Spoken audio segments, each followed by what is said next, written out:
कल एक सुबह का जवाब, और ये जो आपने फरमाया है कि वो मुसलमान जो लोगों के साथ रहे और उनके ईज़ाओं पर सब्र करता रहे, उस शख्स से बेहतर है जो सब्र ना कर सीखने की वजह से खलवत में बैठ रहे, जिससे बज़ाहिर जलवत व इख्तिलात को खलवत व अज़लत नशीनी पर फजीलत मालूम होती है।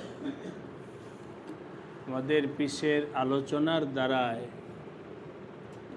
এই কথাটা আসছে, নির্জনে ইবাদত করা, নীরবে ইবাদত করা,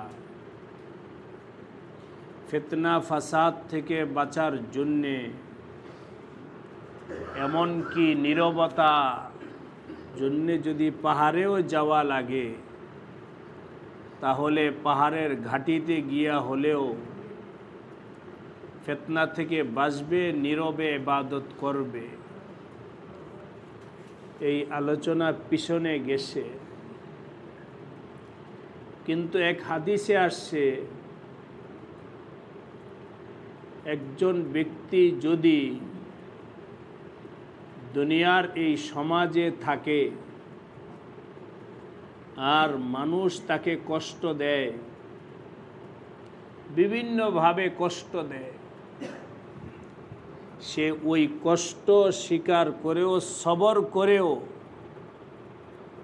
এই সমাজের মধ্যে থাইকাই আল্লাহর ইবাদত করে, ওই ব্যক্তি বেহতের উত্তম ওই ব্যক্তি থেকে যে একাকী নির্জনে ইবাদত করে। দুই আলোচনার মধ্যে একটু তারুজ বিপরীত মনে হয়। হযরত গঙ্গুহি রহমতুল্লাহ আলাইহি এটার জবাব দিতেছে, যেই ব্যক্তি নির্জনে ইবাদত করে নিজের নফসকে তাজকিয়া করতে পারছে, সবর এর যোগ্যতা হাসিল করতে পারছে, ওই ব্যক্তির জন্যে বেহতের হলো সমাজে থাকা। আর যার ভিতরে সবরের যোগ্যতা আসে নাই, 19-20 হইলেই কারোটা কারোর সাথে ঝগড়া, একটু হইলেই ঝগড়া, ফাসাদ, গীবত, শিকায়েত এর মধ্যে লিপ্ত হয়ে যায়, ওই ব্যক্তির জন্যে সমাজে না থাইকা নির্জনে চলে যাও, গিয়া সেখানে নিজের ভেতরে যোগ্যতা হাসিল করো। সুতরাং দুই কথার মধ্যে কোনো तारुज नहीं। इस हदीस का मतलब ये है कि जो मुसलमान रियाजत और तज़किया से नफ्स को मुहज़्ज़ब बना चुका, मुजाहदा मेहनत करे निजेर आत्माके संशोधन करते पारछे और दिल को तस्कीन दे चुका हो और हक़ ताला उसको सब्र के पहाड़ और रिज़ा के दरिया अता फरमा चुका हो, तार मुजाहदा मेहनतेर कारणे अल्लाह पाक तार भेतरे सबरेर योग्यता दिছে, সে ধৈর্যের পাহাড় হয়ে গেছে এবং আল্লাহ সন্তুষ্টির দরিয়া তার অর্জিত হয়ে গেছে। सकीना व तमानीनत उसके कलम में डाल चुका हो, तार अंतरेर मध्य सकीना आछे, प्रशांति आछे, अल्पतेई चोइटा जाए ना, बुर्दबारी है, सुबात है, गुस्सा का जब्त, ईजा की बर्दाश्त, वक़ार, तमाम कामों में मियान रवि, गुस्सा के हजम करते पारछे, কষ্টকে মাইনা নিতে পারে, নিজের মধ্যে সকল ক্ষেত্রে মধ্যম পন্থা অবলম্বন করারও যোগ্যতা আছে, পাক দামানি, নিজের চরিত্র ঠিক আছে, সাখাওয়াতে নফস, মানুষের সাথে বদান্যতা, দানশীলতার যোগ্যতা আছে, তাহাম্মুল জওয়া মর্দি কনাআত, পরহেজগারি, অল্পে তুষ্ট হওয়া, তাকওয়ার सिफात, और तमा, हिर्स, गुस्सा, तकब्बुर, खुद सिताई और रूनत का छोड़ देना उसको हासिल हो चुका हो। लोभ लालसा नाई, अहंकार नाई, निजेर प्रशंसाय उत्तेजित हवा नाई, এই ধরনের সিফাত, এই ধরনের গুণ যাদের হাসিল আছে তারা সমাজে থাইকা কাজ করে। আর যাদের মধ্যে এটা নাই, লোভ লালসা অহংকার তাকাব্বুরি আছে, তাদের জন্যে ওই निर्जने इबादत करा बेहतर। ऐसे शख्स का लोगों से इख्तिलात रखना और उनकी ईजाओं को बर्दाश्त करना खलवत में बैठने से अवला है। गुणवाला যারা আছে তাদের জন্য উত্তম হলো সমাজে থাকা, আর যাদের ভিতরে এই সমস্ত গুণ নাই তাদের জন্য উত্তম হলো খালওয়াত এবং निर्जने থাকা। क्योंकि इससे मुसलमानों को नफ़ा पहुँचेगा। যার ভিতরে গুণ আছে তার দ্বারায় মানুষ উপকৃত হবে, और बावजूद खलवत व मुखालतत के उसकी खलवत में कोई फतुर लायक ना होगा। মানুষের সাথে মিলজুলের কারণেও তার কোনো ক্ষতি হবে না। और जो शख्स इस मर्तबा पर ना पहुँचा हो, আর যে ব্যক্তি এই পর্যায়ে পৌঁছে নাই,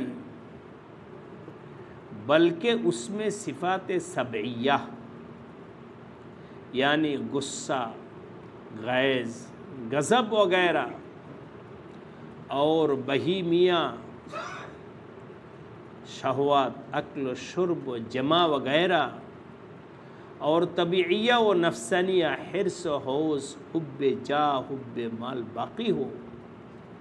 जार ভিতরে রাগ গুসা আছে, যার ভিতরে শাহওয়াত গালেব, পানাহারের লোভ, এবং যার ভিতরে লোভ লালসা, পদের লোভ, পদের লিপ্সা, সম্পদের मोहब्बतेर विभिन्न रोग আছে,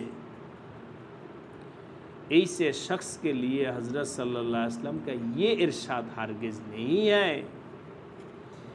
এই ধরনের মানুষের জন্যে সমাজ এর লোকদের সাথে চলাফেরার কথা নবীজি বলেন নাই। সে নিজে রোগী, সে আবার সমাজকে কি ঠিক করবে? নিজেই তো সুস্থ না। যেই ব্যক্তি নিজে অসুস্থ সে আরেকজনকে কিভাবে সুস্থ করবে? আগে তো তার মুজাহাদা মেহনত করে সুস্থ হওয়ার দরকার। এই জন্যে এখানে যেহেতু অনেক ওলামায়ে কেরাম আছেন তাই বলছি, আগের জমানায় দাওরা হাদিস পড়ার পর আল্লাহ ওয়ালাদের সহবত সান্নিধ্যে থাইকা লম্বা সময় মুজাহাদা মেহনত করতে হতো নিজের ভিতরে সিফাত পয়দা হওয়ার জন্য। আজকাল তো এই সমস্ত মেহনত নাই বললেই চলে, बल्कि उस शख्स के लिए वाजिब है कि खलवत गुजी हो। जार ভিতরে रोग আছে তার জন্য উত্তম হলো একাকিত্ব, समय काटाओ ताकि उससे इख्तिलास से लोगों को इजा ना पहुँचे, যাতে করে এই রোগীর কারণে অন্যদেরও ক্ষতি না হয়। এভাবেই বলছে। তো দুনিয়ার নিজামেও যদিও ইসলাম এটা সমর্থন করে না, তারপরেও ডাক্তাররা বলে কিছু রোগ আছে যেই রোগ এর কারণে ছোঁয়াছুঁয়ি রোগ, ডাক্তাররা বলে।